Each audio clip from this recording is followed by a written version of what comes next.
دوسروں کے بجائے آپ کے پاس آنا پسند کیا، اس امید پر کہ اے بادشاہ یہاں ہم پر ظلم نہ ہوگا۔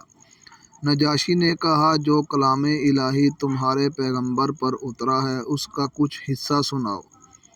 حضرت جعفر رضی اللہ تعالیٰ عنہ نے سورۃ مریم کی چند آیات کی خوش الحانی سے تلاوت کی، جسے سن کر نجاشی پر رقت طاری ہو گئی اور آنسوؤں سے اس کی داڑھی تر ہو گئی۔ پھر کہا، خدا کی قسم، یہ کلام اور انجیل دونوں ایک ہی چراغ کے پرتو ہیں۔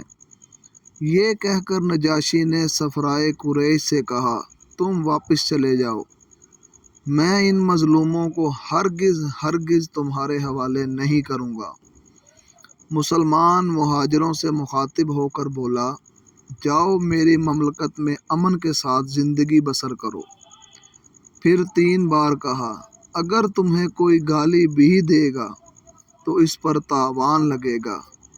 یہ سنتے ہی قریش کے دونوں سفراء بڑے بے آبرو ہو کر دربار سے نکل گئے، لیکن پھر عمرو بن عاص نے عبداللہ بن ربیعہ سے کہا، اللہ کی قسم، کل ان کے متعلق ایسی بات لاؤں گا کہ ان کی ہریالی کی جڑ کاٹ کر رکھ دوں گا۔ عبداللہ بن ربیعہ نے کہا، نہیں، ایسا نہ کرنا، ان لوگوں نے اگرچہ ہمارے خلاف کیا ہے لیکن ہے بہرحال ہمارے اپنے ہی کنبے قبیلے کے لوگ۔ مگر عمرو بن عاص اپنی رائے پر اڑے رہے۔ دوسرے دن عمرو بن العاص نے دربار میں رسائی حاصل کی اور نجاشی سے عرض کیا، حضور، کیا آپ کو معلوم ہے کہ وہ لوگ حضرت عیسیٰ علیہ السلام کی نسبت کیا اعتقاد رکھتے ہیں؟ نجاشی نے مسلمانوں کو دربار میں طلب کیا۔ تمام راہب اور علماء بھی دربار میں بلائے گئے۔ مسلمانوں کو تردد ہوا کہ اگر حضرت عیسیٰ علیہ السلام کے ابن اللہ ہونے سے انکار کرتے ہیں تو نجاشی ناراض ہو جائے گا، اس لیے کہ وہ عیسائی ہے۔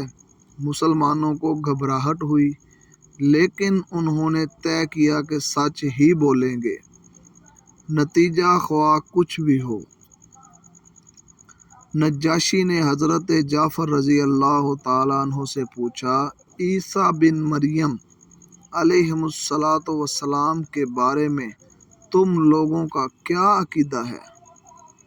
حضرت جعفر رضی اللہ تعالیٰ عنہ نے کہا، ہم حضرت عیسیٰ علیہ السلام کے بارے میں وہی بات کہتے ہیں جو ہمارے پیارے نبی حضرت محمد صلی اللہ علیہ وسلم لے کر آئے ہیں، یعنی حضرت عیسیٰ علیہ السلام اللہ کے بندے، اس کے رسول، اس کی روح اور اس کا کلمہ ہے، جسے اللہ نے کمواری پاک دامن حضرت مریم علیہ السلام کی طرف القاء کیا تھا۔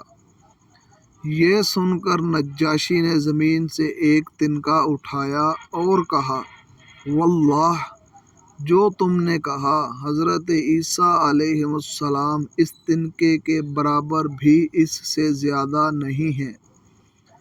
پادری اور راہب جو دربار میں موجود تھے نہایت برہم ہوئے، ان کے نتنوں سے خرخراہٹ کی آوازیں آنے لگیں۔ نجاشی نے ان کے غصہ کی کچھ پرواہ نہ کی اور قریش کے سفیر ناکام نکل آئے۔ نجاشی نے حکم دیا کہ قریش کے وفد کے تمام تحائف واپس کر دیے جائیں اور وہ ملک چھوڑ کر چلے جائیں۔ حضرت ام سلمہ رضی اللہ تعالی عنہا، جنہوں نے اس واقعے کو بیان کیا ہے، فرماتی ہیں کہ اس کے بعد ہم لوگ وہاں بہترین ملک میں بہترین پڑوسی کے ساتھ مقیم رہے۔ جزاک اللہ خیرا کثیرا۔